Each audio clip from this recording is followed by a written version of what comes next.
రాయలసీమ వాసుల ఏందంటే ఎవరికి మోసం చేయటం అనేది ఉండదు, నష్టపరచడం అనేది ఉండదు. చేతనైతే మేలు చేస్తాం, లేకపోతే లేదు. కోపం ఉంటాయి, రోషం ఉంటది, ఉక్రోషం ఉంటది, బాధ ఉంటాయి, అన్ని ఉంటాయి మనలో.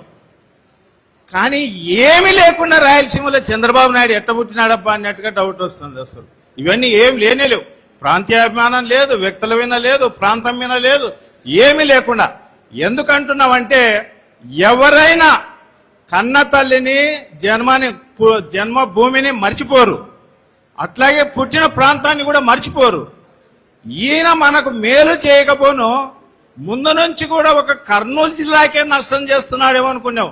ఎందుకంటే ఇక్కడికి వచ్చినట్టు మన జగన్మోహన్ రెడ్డి సార్ ఆధ్వర్యంలో అప్పటి ఫైనాన్స్ మినిస్టర్ బుగ్గన రాజేంద్రనాథ్ రెడ్డి గారు కృషి చేసి లా యూనివర్సిటీ తెస్తే హైకోర్టు ఇక్కడ పెట్టాలి, కర్నూలు జిల్లా వాసులు రాజధానిని ఒకప్పుడు ఉన్న రాజధాని కోల్పోయినారు, మళ్ళీ వాళ్లకు పూర్వ వైభవం తీసుకురావాలంటే ఏం చేయాలనేది న్యాయ రాజధాని చేస్తే అవి ఏమీ లేకుండా అమరావతికి ఎత్తుకపోతున్నటువంటి దుర్మార్గమైన పాలన కొనసాగిస్తున్నటువంటి వ్యక్తి చంద్రబాబు నాయుడు.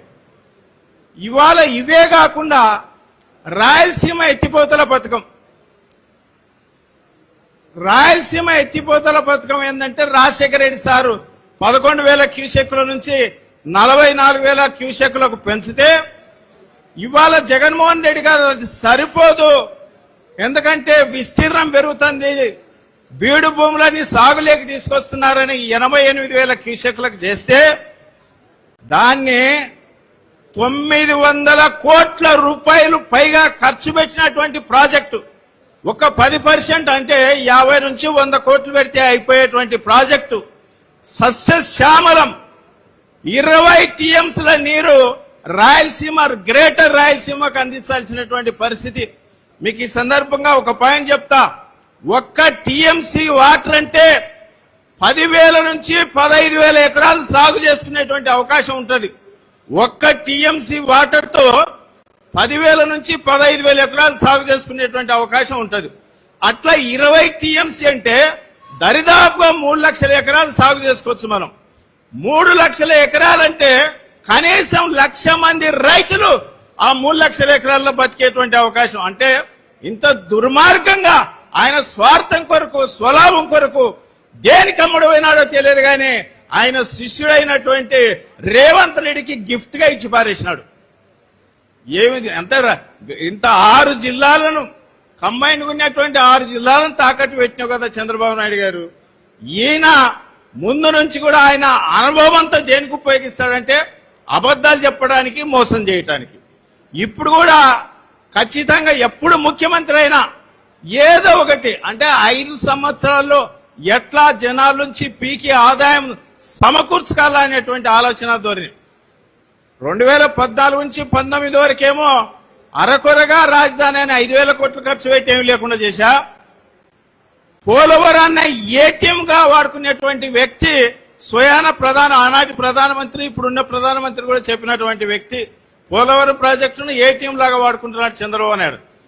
ఇప్పుడు అమరావతిని కూడా అంతకు మించి అంటే మళ్ళీ ఇంకా రాబోయే రోజుల్లో అధికారం లేక రామన్న సంగతి తెలిసిపోయి ఏదో రకంగా ఎక్కడ మిగతా జిల్లాల్లో ఎక్కడ ఒక డెవలప్మెంట్ లేదు. మనకి ఎవరన్నా ఉందా? చేయడు. కొత్తగా పునాది రాయేయడు, కొత్తగా శంకుస్థాపనలు ఉండవు, ఉండవు. ఎవరో చేసిన దానికి ఈయన పేరు పెట్టుకునికి ఆయన తయారవుతాడు తప్ప మిగతాదేం లేదు. అసలు ఈయన పిచ్చి పరకాష్ఠకు చేరిందనటానికి ఒకటి ఉదాహరణ ఏంటంటే హైదరాబాద్ కట్టిన అంటాడు, సెల్ ఫోన్ కానీ పెట్టిన అంటాడు. మీకు ఆ మధ్య తెలుసలేదు, బిల్ క్లింటన్ కు ఈయననే డ్రైవింగ్ లైసెన్స్ ఇచ్చినానని కూడా చెప్పినాడు. ఆయన అన్నాడు, మీ వాళ్ళు నాకు డ్రైవింగే రాదు, లైసెన్స్ నాకెట్టి ఇచ్చినారా అంటే మా చంద్రబాబు నాయుడు తలుచుకుంటే ఏమైనా చేస్తారు అన్నట్టుగా జరిగినటువంటి సంభాషణ. నిన్నటికి మొన్న అన్నోళ్ళ ఊరు అనంతపురం వెళ్లి ఏమంటాడంటే మొక్కలు పెంపకానికి నేనే కారణం అంటాడు. అంటే ఇంకా పిచ్చి ఆకాటికి వెళ్ళిపోయింది. ఒకసారి చూడండి, ఇటువంటి వాడిని మనం భరిస్తున్నాం. మళ్ళీ ఎలక్షన్లో సరికి మళ్ళీ ఏదో ఒక అబద్ధాలతో ముందుకు రావడానికి ప్రయత్నం చేస్తాడు. మనమందరం కూడా అలర్ట్ ఉండాలి. ఒక నిజాయితీ పరుడు, ఒక విలువలతో కూడిన రాజకీయం నడిపిస్తున్నటువంటి వ్యక్తి జగన్మోహన్ రెడ్డి గారు. మాట ఇస్తే మాట తప్పనటువంటి వ్యక్తి జగన్మోహన్ రెడ్డి గారు అన్న సంగతి మనం గుర్తెరిగి ఖచ్చితంగా ఈసారి ఎప్పుడు లేనంత వ్యతిరేకత గవర్నమెంట్ వినుంది. మనం ఈ ఉద్యమాలను ఇట్లాగే కొనసాగించాలని కోరుకుంటూ సెలవు తీసుకుంటున్నా. Thank you very much.